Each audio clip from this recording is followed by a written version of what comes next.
Guys,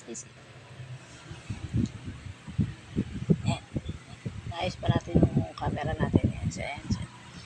Hello guys, it's me, Kapitana Jill Vlog.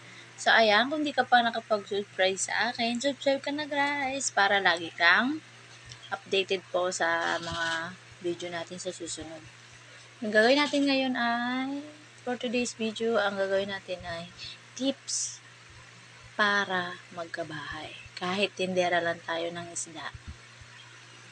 Number 1, dapat kaya mo i-manage yung tubo mo. Alam mo kung saan mo idadala. Kumbaga, kaya mo siyang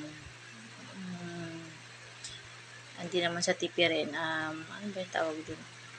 Yun nga, i-manage. Kumbaga, nakatubo ka ng 2,000.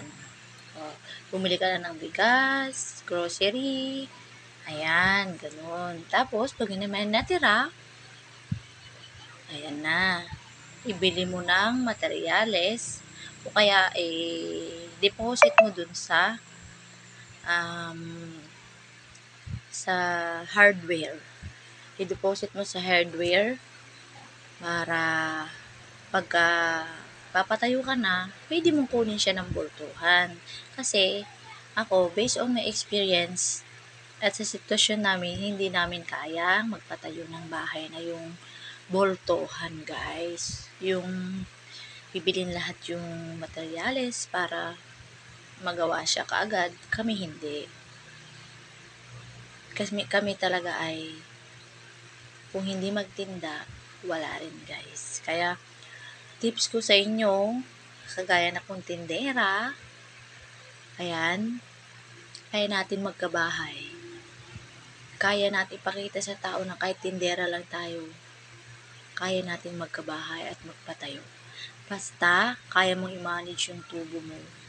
Kakain tayo sa isang linggo. Kakain tayo sa isang araw ng 3 beses.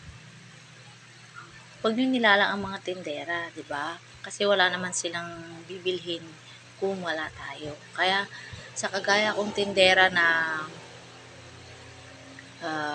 yung sinasabi yung kapos, kinakapos kasi ganito, bubulukan kasi nalulugi.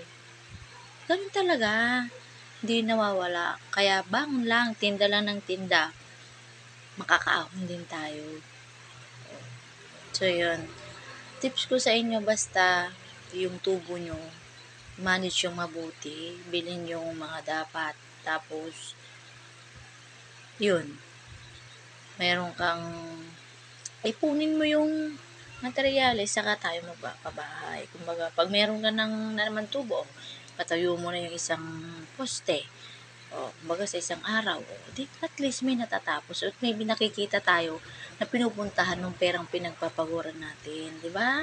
Kaya so guys, thank you, and sa susunod papakita ko sa inyo yung bahay namin. Subscribe na po kayo. Thank you.